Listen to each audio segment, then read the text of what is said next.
Rhodes est une île de la mer Égée, la plus grande de l'archipel du Dodécanèse. La ville principale de l'île porte son nom, Rhodes. Son architecture témoigne des différentes civilisations qui l'ont occupée depuis la fin de l'âge de pierre, soit au IVe millénaire avant Jésus-Christ. Rhodes traversa la période classique, puis romaine, byzantine, celle des chevaliers, la période ottomane, puis italienne. Elle est classée au patrimoine culturel mondial de l'UNESCO depuis 1988. À l'entrée du port de Mandraki fut construit le célèbre colosse de Rhodes en 305 avant Jésus-Christ. C'est l'une des 7 merveilles du monde antique, détruite lors d'un séisme en 226 avant Jésus-Christ. La tour de Saint-Nicolas, à l'extrémité de la digue, fut bâtie par les chevaliers de Saint-Jean au XVe siècle. Saint-Nicolas étant le protecteur des voyageurs, le fort défendait la ville des premiers assauts. Sur le long de la digue, les 3 moulins à vent servaient autrefois à broyer le grain pour la ville et pour la cargaison des navires. Carrefour des routes maritimes entre Orient et Occident, c'est ici que les chevaliers hospitaliers de l'ordre souverain de Saint-Jean-Baptiste de Jérusalem se réfugièrent après avoir été chassés de la Terre Sainte. Décidés à y rester, ils se sont dévoués à des travaux de fortification qui ont fait de Rhodes une ville imprenable de 1309 à 1522. Ce fut ici, pendant des siècles, le champ de bataille entre Occident et Orient, le christianisme et l'islam. Ces périodes de conflit alternèrent avec des périodes d'échanges profitables et fructueux. Dans la rue des Chevaliers, pavée de galets, se trouvent les auberges des différentes nationalités des chevaliers de Saint-Jean.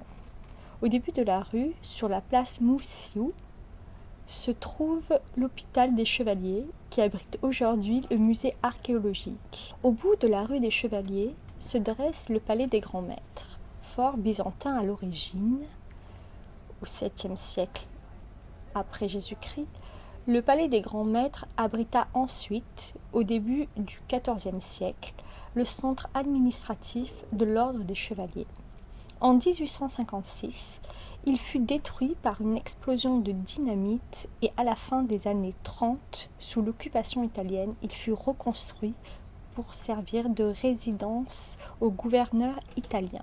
La porte principale du palais des Grands Maîtres, au bout de la rue des Chevaliers, est encadrée par 2 tours massives, crénelées et à mâchicoulis, semblables à celles de la porte de la Marine. L'entrée s'ouvre sur une vaste cour centrale décorée de dalles géométriques en marbre et surmontée de 2 niveaux d'arcades. Ces niches abritent aujourd'hui des statues d'empereurs romains provenant de fouilles réalisées par les Italiens au début du XXe siècle sur l'île de Kos. Le palais des Grands Maîtres compte plus de 150 pièces, parmi lesquelles 24 sont ouvertes aux visiteurs où sont déposés de nombreux objets retraçant l'histoire de Rhodes et des îles du Dodécanèse. Le moulage de la magnifique statue de Troyen Laocoon et ses fils, chef-d'œuvre de la sculpture rhodienne, et une série de mosaïques de l'époque hellénistique, dont une représentant Méduse, la Gorgone mythologique avec sa chevelure de serpent. En 2022, l'île recense environ 130 000 habitants pour 2,5 millions de touristes, soit près de 20 vacanciers pour un habitant. La mosquée de Soliman le Magnifique, construite en 1523, suite à la conquête du sultan sur l'île et le départ des chevaliers de Saint-Jean.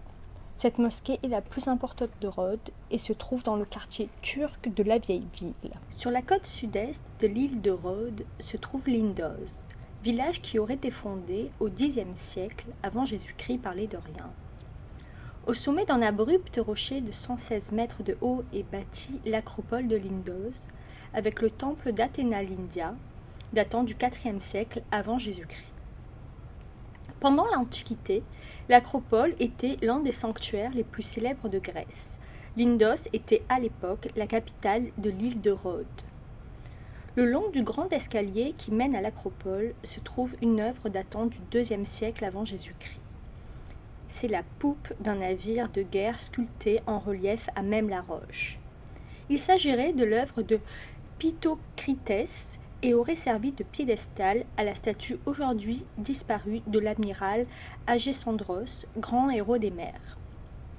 À l'époque des chevaliers, les remparts ont été renforcés et ils emménagèrent les bâtiments du palais et la chapelle gothique qui se trouve en haut de l'escalier. Une fois dans l'enceinte de l'acropole, les 20 colonnes doriques marquent l'emplacement de la grande stoa, c'est une série de colonnes, et l'escalier monumental qui conduisait au propylée, ça veut dire vestibule, et au temple d'Athéna Lindia.